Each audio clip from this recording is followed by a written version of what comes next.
ஸ்ரீ போகர் வாழ்வியல் சித்தாந்த மையத்தில் இருக்கும் அனைவருக்கும் வணக்கம். எல்லாரும் எப்படி இருக்கீங்க? சூப்பராக இருப்பீங்க. இன்றைக்கி நம்ம பார்க்க போகிற ஒரு அற்புதமான விஷயம் வந்து பார்த்திங்கன்னா விநாயகர் சதுர்த்தி. நாளைக்கு விநாயகர் சதுர்த்தி வரப்போகுது. அதை பற்றி நம்ம கொஞ்சம் விளக்கமாக டீட்டெயிலாக பார்க்கலாம். விநாயகர்னால் என்ன, அவரை பற்றி ஆன்மீக அறிவியல் பூர்வமான விஷயம் என்ன நடக்குது, கொழுக்கட்டை அந்த உணவு முறைகள் என்னது, சதுர்த்தினா என்ன அப்படிங்கிறத பற்றி நம்ம டீட்டெயிலாக பார்க்க போகிறோம். ஃபஸ்ட்டு விநாயகர்னா என்ன? விநாயகர் அப்படின்னாலே பஞ்சபூதத்தின் கடவுள் அப்படின்னு சொல்கிறாங்க. 5 கரத்தனை, ஆணை முகத்தனைன்னு அப்படின்னு சொல்கிறாங்க. ஸோ விநாயகர்னாலே பஞ்சபூதம். நம்ம உடலில் வந்து எதனால் ஆனது? பஞ்சபூதத்தால் ஆனது. நீளம், நீர், நெருப்பு, காற்று, ஆகாயம். அப்போ பஞ்சபூத சக்தி நமக்கு பேலன்ஸாக இருக்கும். அது இம்பேலன்ஸாவோ அதிகமாகவோ லோவாக போகும்போது நம்ம உடலில் வந்து ப்ராப்ளம் வருது, மனதிலையும் ப்ராப்ளம் வருது. அப்படின்றதுக்காக நம்ம முதல் கரோடான விநாயகரை பற்றி நம்ம டெய்லி காலையில் அவரை நினைக்கும் போது ஒரு தோப்பு காரணம், அதுக்காக தான் தோப்பு காரணம் அப்படின்னாலே பஞ்சபூத நிவர்த்தின்னு சொல்லுவாங்க. தோப்பு காரணம் காலையில் போட்டு நம்ம வந்து டெய்லி ஒரு 10 தோப்பு காரணம் போடும்போது நம்ம உடலில் உள்ள கழிவுகள் வெளியேற்றி நமக்கு சர்க்குலேஷன் நல்லா கிடைக்கும் அப்படின்னு ஒரு சொல்லுவாங்க. உடல் ரீதியான இது. அடுத்தது வந்து விநாயகர் வந்து மன ரீதியான நமக்கு வந்து அற்புதமான விஷயங்க. மனதில் ஒரு தெளிவு கொடுக்கக்கூடியது, ஆற்றல் கொடுக்கக்கூடியது, எனர்ஜி கொடுக்கக்கூடிய ஒரு அற்புதமான தெய்வமாக நம்ம கொண்டாடுறோம்.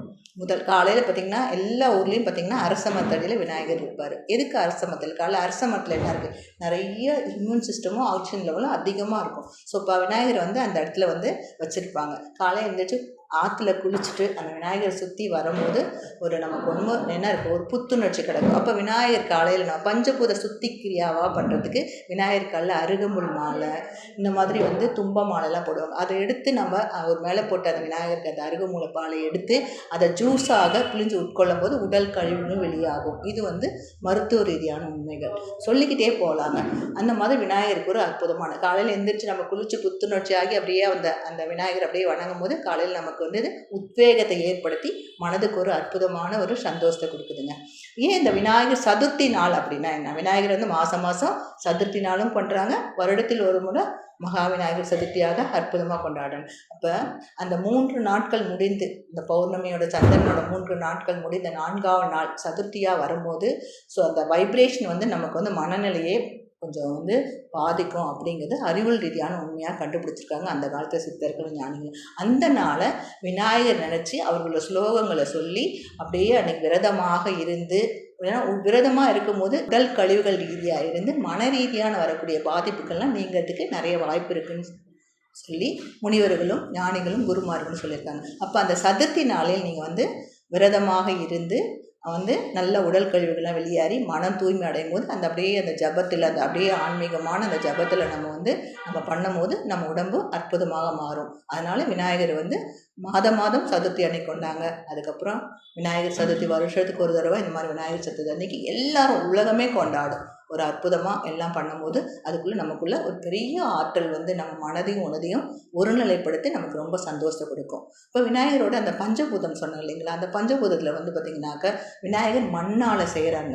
மண் என்னது? அந்த மண்ணிலேருந்து தான் நம்ம எல்லாமே ஒரு அற்புதமான விஷயங்கள் நடக்குது. நம்ம எல்லாமே மண்ணுக்குள்ளே தான் நடக்குது. அதனால் மண்ணில் அந்த விநாயகர் சிலையை செஞ்சு அதை நீரில் கிடைக்கும் போது எல்லாமே எதுவுமே இல்லை, எல்லாமே கரைஞ்சிரும். நம்ம வாழ்க்கையில் நம்ம எதையும் கொண்டு வரல, எதையும் கொண்டு போகலன்ற ஒரு அற்புதமான தத்துவம். அதுக்கப்புறம் அதுக்கு ஆராதனை அதெல்லாம் நெருப்பால் காக்கும்போது நம்ம உடம்புக்கு அந்த நெருப்போட எனர்ஜி, அந்த சக்தி எப்படி கிடைக்குதுன்றதை நீங்கள் தெய்வீக தன்மையோடு கிடைக்குதுன்னு பார்க்கலாம். அந்த காற்று, அந்த மந்திரங்களுடைய ஒளி அந்த காற்றில் பிரதிபலித்து நம்ம உடம்புக்குள்ளே எவ்வளோ அற்புதமான ஒரு எனர்ஜி தூண்டி நமக்கு ஒரு சந்தோஷத்தை கொடுக்குது.